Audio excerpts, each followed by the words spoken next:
ہیں ان کا تعلق قول کے ساتھ ہے۔ اللہ تعالیٰ کا فرمان ہے وَأَمَّا بِنِعْمَةِ رَبِّكَ فَحَدِّثْ، اس کے اندر جو ہے وہ رسول اکرم صلی اللہ علیہ وسلم نے اللہ کی نعمتوں کا اظہار قول، فعل اور تقریر کے لحاظ سے کیا۔ تمہید بخاری ہے، اس کے مجموعی طور پر دو حصے ہیں۔ ایک کا تعلق امام بخاری رحمہ اللہ تعالیٰ کے حالات کے ساتھ ہے اور دوسرے حصے کا تعلق صحیح بخاری شریف کے ساتھ ہے۔ تو امام بخاری رحمۃ اللہ علیہ کے حالات کے لحاظ سے، اس طرح کہ آپ کے پاس وہ سیر اعلام النبلاء کی موجود ہے فوٹو کاپی، اس کے اندر امام بخاری رحمۃ اللہ علیہ کے لحاظ سے آج کے سبق میں چند واقعات ہیں۔ ان میں سے صفحہ نمبر 284 پر نجم بن فضیل یہ کہتے ہیں رأیت نبی صلی اللہ علیہ وسلم کہ میں نے رسول اکرم صلی اللہ علیہ وسلم کو خواب میں دیکھا، کأنہ یمشی، گویا کہ رسول اکرم صلی اللہ علیہ وسلم چل رہے ہیں، ومحمد بن اسماعیل یمشی خلفہ، اور امام بخاری رسول اکرم صلی اللہ علیہ وسلم پیچھے پیچھے چل رہے ہیں۔ کلما رفع النبی صلی اللہ علیہ وسلم قدمہ، جب بھی رسول اکرم صلی اللہ علیہ وسلم اپنا قدم اٹھاتے تھے، وعدہ محمد بن اسماعیل قدمہ فی المکان الذی رفع النبی صلی اللہ علیہ وسلم قدمہ، جب رسول اکرم صلی اللہ علیہ وسلم قدم اٹھاتے تو امام بخاری رحمۃ اللہ علیہ اپنا قدم اسی جگہ رکھ رہے تھے جہاں سے رسول اکرم صلی اللہ علیہ وسلم اپنا قدم اٹھا رہے تھے۔ اس سے بھی اس خواب سے جو کہ نجم بن فضیل نے جس کا ذکر کیا، یہی ماخوذ ہے کہ امام بخاری رسول اکرم صلی اللہ علیہ وسلم کی اتباع کے اندر اور سرکار دو عالم صلی اللہ علیہ وسلم کی پیروی کرنے کے لحاظ سے اپنی مثال آپ تھے، اور نبی اکرم صلی اللہ علیہ وسلم نے جو احکام دیے، حضرت امام بخاری ان کی حفاظت میں بعد میں اپنا کردار ادا کر رہے۔ 285 صفحے پر امام بخاری رحمۃ اللہ علیہ کے حافظہ کے لحاظ سے ذکر ہے، جس وقت امام بخاری جو ہیں وہ بصرہ میں تشریف 85 کے آخر میں ہے۔ یہ بات امام بخاری رحمہ اللہ تعالی کے ہم عصر اور کلاس فیلو حاشد بن اسماعیل انہوں نے بیان کی، امام بخاری یختلف معنا الی مشائخ البصرہ، ہمارے ساتھ مشائخ بصرہ کی بارگاہوں کے اندر آتے جاتے تھے، علمی مجالس تھی مشائخ بصرہ کی، جو علمی حلقے تھے تو کلاس میں جاتے تھے، فلا یکتب، تو باقی تو لکھتے تھے، تو امام بخاری رحمہ اللہ تعالی نہیں لکھتے تھے۔ حتی اتا علی ذالک ایام، یہاں تک کہ اس طرح کئی دن گزر گئے، دوسرے تو لکھتے تھے، امام بخاری رحمہ اللہ تعالی نہیں لکھتے۔ فَكُنَّا نَقُولُ لَهُ، تو ہم کہتے تھے امام بخاری کو، حاشد بن اسماعیل کہتے ہیں، ہم خیر خواہی کے نقطہ نظر سے کہتے تھے، اِنَّكَ تَخْتَلِفُ مَعَنَا، کہ تم ہمارے ساتھ پڑھنے کے لیے آتے ہو پھر جاتے ہو، وَلَا تَكْتُبُ، اور کچھ بھی نہیں لکھتے، فَمَا تَصْنَعُ، تو پھر تم کیا کرتے ہو، یعنی تم اپنا وقت ضائع کر رہے ہو کہ باقی جو ہیں تو لکھتے ہیں اور تم کچھ لکھتے نہیں ہو۔ تو ہم مسلسل جب ان کو کہتے تھے تو ایسے ہی یعنی 16 دن وہاں پر مختلف مشائخ علمی مجالس میں پڑھتے پڑھتے گزر چکے۔ جب ہم نے اصرار کیا کہ تم بھی لکھا کرو، 16 دن کے بعد آپ نے فرمایا انکما قد اکثرتما علیہ وَأَلْحَتُمَا، کہ تم دونوں نے، حاشد بن اسماعیل اور ان کے ساتھ جو دوسرے ساتھی نے کہا کہ تم دونوں نے مجھ پر بہت رد کیا، اتنے دنوں میں مجھ پہ تنقید کی، اور پھر تم نے بڑا اصرار کیا، الحتما، کہ تم نے اصرار کیا کہ میں بھی لکھا کروں، اور تم سمجھتے ہو کہ میں وقت ضائع کر رہا ہوں۔ تو امام بخاری رحمۃ اللہ علیہ نے فرمایا فَأَعْرِضَا عَلَيَّ مَا كَتَبْتُ، تو تم نے 16 دنوں کے اندر جو لکھا ہے وہ میرے سامنے پیش کر، 16 دن کے اندر جتنا رجسٹر جتنے تم نے لکھے ہیں وہ میرے سامنے پیش کر۔ فَأَخْرَجْنَا إِلَيْهِ مَا كَانَ عِنْدَنَا، تو جو ہم نے لکھا تھا ہم نے وہ اپنے سامنے رکھا، سب جب گنی حدیثیں جو 16 دن میں وہ 15,000 حدیثیں، 15,000 اتنی روزانہ وہ پڑھتے تھے کہ 16 دنوں کے اندر 15,000 حدیثیں لکھ چکے تھے، باقی ساتھی اپنے رجسٹروں میں، اور امام بخاری رحمہ اللہ تعالیٰ نے کچھ لکھا تھا۔ تو امام بخاری رحمۃ اللہ علیہ نے ان کو کہا کہ تم اپنا سامنے رکھو، پہلے دن سے جو پہلی حدیث اس سے لے کر میں تمہیں زبانی سناتا۔ فقرأها كلها عن ظہر القلب، تو امام بخاری رحمہ اللہ تعالیٰ نے پہلی حدیث سے لے کر آخری حدیث تک 15,000 حدیثیں ساری زبانی۔ حاشد بن اسماعیل کہتے ہیں حتی جعلنا نحکم کتبنا من حفظہ، یہاں تک کہ ایسی نوبت بھی آئی کہ ہمارے لکھے ہوئے میں تو غلطی، امام بخاری کے حفظ میں کوئی غلطی، حتی فجعلنا نحکم، ہم صحیح کر رہے تھے، کتبنا اپنی کتب کو، یعنی جو ہم نے لکھا ہوا تھا اس کو ہم صحیح کر رہے تھے، من حفظ، ان کے حفظ وجہ سے، کہ وہ زبانی بتا رہے تھے اس میں غلطی نہیں تھی، ہمارے لکھے ہوئے میں بعض جگہ پہ غلطی تھی۔ ثم قال، تو پھر آپ نے یہ ارشاد فرمایا، یعنی 15,000 سنا کے آپ نے فرمایا اترون انی اختلف حدرا، کیا تم یہ سمجھتے ہو کہ میں فضول آتا ہوں یہاں پر؟ تمہارا جو گمان تھا وہ غلط ہے کہ اگر میں لکھتا نہیں تو میں وقت ضائع کر رہا ہوں، میں علم حاصل نہیں کر رہا، تو میں تو صرف لکھنے تک رہتے ہو، میں ساتھ ساتھ حفظ بھی کر رہا ہوں۔ تم یہ سمجھتے ہو کہ اختلف حدرا و اضیع ایامی، کہ میں اپنے وقت کو، دنوں کو ضائع کر رہا ہوں، ایسا ہرگز نہیں ہے، یعنی استفہام انکاری ہے۔ فعرفنا انه لا يتقدمه احد، تو یہ حاشد بن اسماعیل کہتے ہیں اس دن ہمیں یہ پتا چلا کہ امام بخاری رحمہ اللہ تعالیٰ سے کوئی بھی آگے نہیں نکل سکتا، یعنی یہ اللہ نے اس عہد میں ان کو یہ برکت عطا فرمائی ہے اور یہ قوت حافظہ دی۔ آپ حضرات میں سے بھی کچھ نہیں لکھ رہے، کچھ لکھ رہے ہیں، تو شاید جو نہیں لکھ رہے کہ زیادہ قوت حافظہ پر سارا زبانی سنائیں گے۔ اس کے بعد اسی صفحے پر 286 صفحے پہ لکھا ہے، وہ بات تھی بصرہ کی جو عراق کا شہر ہے، تو یہ اگلی بات ہے بغداد سے۔ اس میں یہ ہے کہ ابو احمد عبداللہ بن عدی کہتے ہیں کہ میں نے متعدد مشائخ سے یہ سنا ہے، وہ کہتے ہیں کہ محمد بن اسماعیل بخاری جس وقت بغداد شریف میں آئے، فسمع به اصحاب الحدیث، تو اصحاب الحدیث کو یہ پتہ چلا کہ وقت کے بہت بڑے امام جو مشہور ہیں وہ بغداد شریف میں آئے ہیں۔ اصحاب الحدیث سے مراد ہے علم حدیث کے جو ماہرین تھے، اسپیشلسٹ، یہ لوگ، کیونکہ یعنی اس سے مراد یہ موجودہ زمانے میں جو اپنے آپ کو اہل حدیث کہتے ہیں وہ نہیں، چونکہ یہ تو ان پڑھ ہونے کے باوجود بھی ایک دوسرے کو اہل حدیث کہہ دیتے، تو پرانے عرف میں اہل حدیث یا اصحاب الحدیث ان کو کہا جاتا تھا کہ جو کہ حدیث کے شعبہ کے، حدیث کے علم کے ماہر ہوں، بہت سال پڑھا ہو، بہت سال پڑھایا ہو۔ یعنی موجودہ زمانے میں جو عوامی جاہل لوگوں پر محض ایک غلط عقیدے کی بنیاد پر اہل حدیث کا لفظ بولا جاتا، تو یہ غلطی ہے کہ اصل میں جس طرح کے اہل تفسیر ایک بہت بڑے ماہر کو کہا جاتا ہے جو تفسیر کے علم میں مہارت حاصل کر چکا، ایسے ہی حدیث کے علم میں جو ماہر ہو اس کو علمی منصب ہے یہ اہل حدیث۔ تو اصحاب الحدیث جو ہیں انہیں پتہ چلا تو فاجتمعوا، انہوں نے آپس میں اجلاس کیا، یعنی یہ چونکہ نو وارد تھے بغداد شریف، تو بغداد شریف پہلے بھی یعنی اسلامی دنیا کے حجاز مقدس کے بعد جو اہم مرکز ہیں علم و حکمت کے، ان میں بغداد شریف، تو پہلے بھی وہاں بہت زیادہ مشائخ، شیوخ الحدیث، مدرسین موجود، تو انہوں نے آپس میں ایک اجلاس کیا کہ ہم تو ان کو جانتے نہیں، تو یہ نئے نئے آ رہے ہیں، تو ان کا علمی مرتبہ جو ہے وہ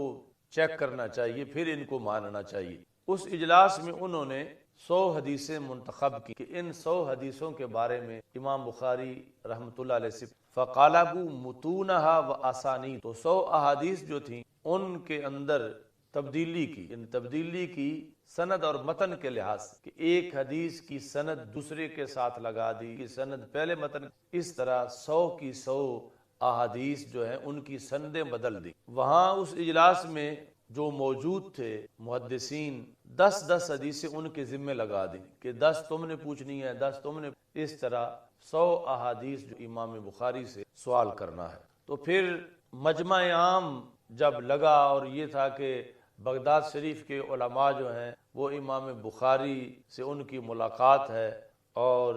وہ کچھ پوچھنا چاہتے ہیں، اجتماع عام کے اندر ان میں سے ایک بندہ اٹھا، یعنی ایک محدث 10 میں جن کے پاس 10 حدیثیں تھیں، ایک اٹھا اور اس نے کہا کہ امام بخاری سے میں آپ سے احادیث کے بارے میں پوچھنا چاہتا ہوں۔ تو اس نے اپنی 10 حدیثیں پیش کی۔ سب سے پہلے ایک حدیث پیش کی تو امام بخاری نے کہا لا عارف، اس نے دوسری پیش کی، آپ نے فرمایا لا عارف، تیسری پیش کی، آپ نے فرمایا لا عارف، یہاں تک کہ اس محدث نے 10 کی 10 حدیثیں پیش کر دیں۔ تو امام بخاری کا یہی جواب تھا لا اعرف۔ جب ان کی ختم ہو گئیں تو دوسرے محدث کھڑے ہوئے، انہوں نے بھی اپنی حدیثیں پیش کی، پہلی دوسری تیسری 10 کی 10 پیش کی، اور امام بخاری رحمۃ اللہ علیہ کا جواب یہی تھا لا اعرف۔ لوگ جو ہیں جو یعنی اس استقبالیہ تقریب میں دور دراز سے آئے ہوئے تھے امام بخاری کا دیدار کرنے کے لیے، تو سارے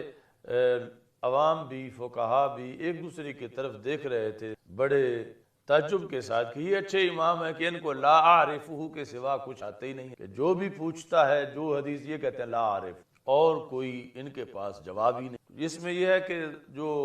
بعض لوگ تھے رمز شناس وہ یہ سمجھتے تھے کہ کوئی خاص بات ہے جس وجہ سے امام بخاری یہ جواب دے رہے ہیں، یعنی یہ جواب عدم علم کی بنیاد پہ نہیں ہے، لیکن عوام یہ سمجھ کہ امام بخاری کو آتا جاتا کچھ، یہ جو ہے وہ معاذ اللہ لا عارف جواب دے رہے ہیں۔ وہ جو 10 محدث تھے انہوں نے 10 کر کے 100 حدیث امام بخاری انہوں نے بدلی اور امام بخاری لا عارف کہہ رہے تھے۔ جب امام بخاری نے دیکھ لیا کہ یہ سب جو سوالات انہوں نے کرنے تھے انہوں نے کر لیے ہیں، فلما علم انہم قد فارغوا، کہ یہ سوال کر کے فارغ ہو گئے ہیں، تو التفت الی الاول منہم، ان میں سے جو پہلے محدث تھے، یعنی امام بخاری رحمۃ اللہ علیہ کی ذہانت یہ تھی کہ آپ نے یہ ترتیب بھی ذہن میں رکھی کہ پہلے کس نے 10 حدیثیں، اور ان 10 میں سے پہلی کون سی، دوسرے نمبر پہ کس نے پوچھ، اور اس نے کون سی 10 پوچھ۔ تو امام بخاری رحمۃ اللہ علیہ التفت الی الاول منہم، ان میں سے جو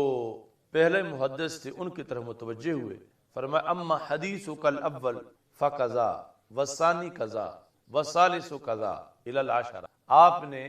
جو پہلی حدیث تم نے پڑھی اس کی سند یہ ہے، جو دوسری پڑھی اس کی یہ سند ہے، جو تیسری پڑھی اس کے ساتھ جو تم نے پڑھی وہ درست کی سند یہ ہے۔ اس طرح کر کے وہ 10 حدیثیں اور ان کی صحیح سندیں امام بخاری نے مجمع عام میں پڑھی۔ ایک کی جب ختم ہو گئی تو پھر دوسرے نمبر پر فرمایا کہ تم نے سب سے پہلے یہ حدیث پڑھی، تم نے یہ سند پڑھی، تو یہ اس کی سند نہیں ہے، اس کی سند یہ ہے، اور یہ سند ایک دوسری حدیث کی۔ تو اس طرح کر کے مجمع عام میں ترتیب کے ساتھ امام بخاری رحمہ اللہ تعالیٰ نے 100 کی 100 حدیثیں جو ہیں وہ جو سندیں انہوں نے بدلی ہوئی تھی، امام بخاری نے اپنے حافظہ کی قوت سے ان اسناد کو صحیح کیا، یعنی ہر متن کی جو صحیح سند سی آپس میں وہ اٹیچ کی امام بخاری رحمہ اللہ تعالیٰ نے۔ فرد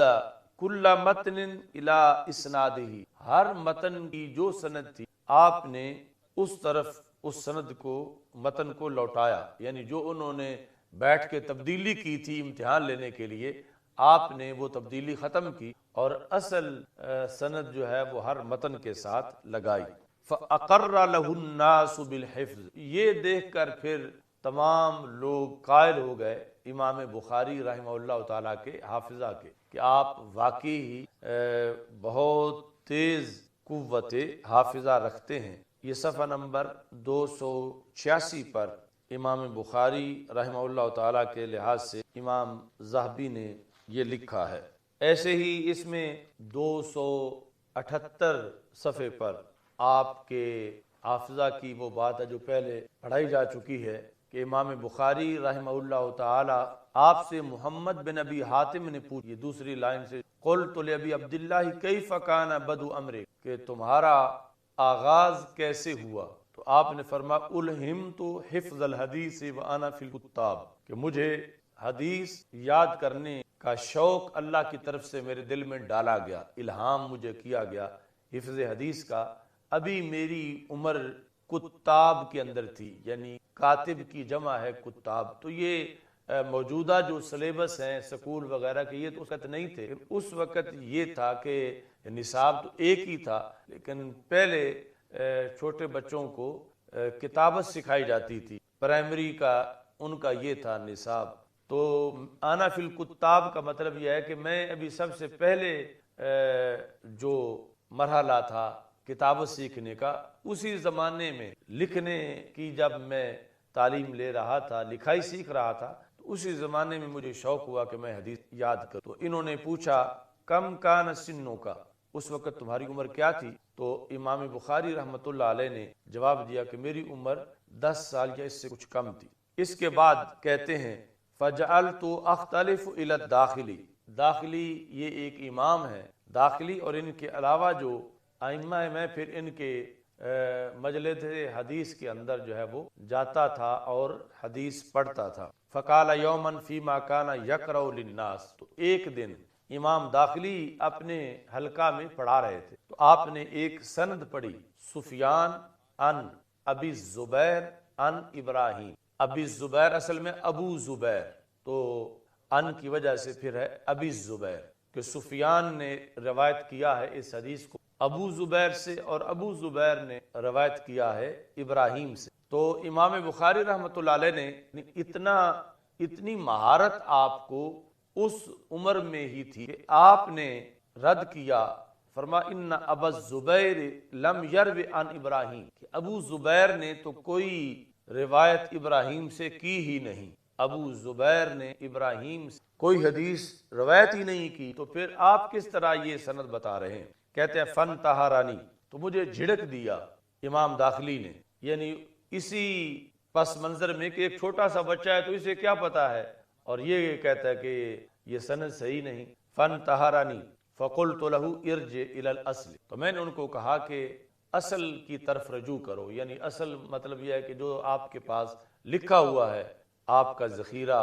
آپ کے رجسٹر وغیرہ، ادھر جو ہے وہ رجوع کریں۔ فداخلہ، تو آپ جہاں پڑھا رہے تھے وہاں سے اٹھ کے اپنے گھر یعنی حجرے میں تشریف لے گئے، ثم خرج، پھر باہر آئے، فقال لی کیف ہوا یا غلام، تو آپ نے آ کے مجھ سے پوچھا کہ اے بچے، کیف ہوا یا غلام، آپ کے لحاظ سے یہ کیسے ہے، یعنی آپ نے جو میں نے پڑھا وہ تو رد کیا، سفیان عن ابی الزبیر عن ابراہیم، یہ درست نہیں، تو پھر کیسے درست؟ تو قلت، کہتے ہیں میں نے کہا ہوا زبیر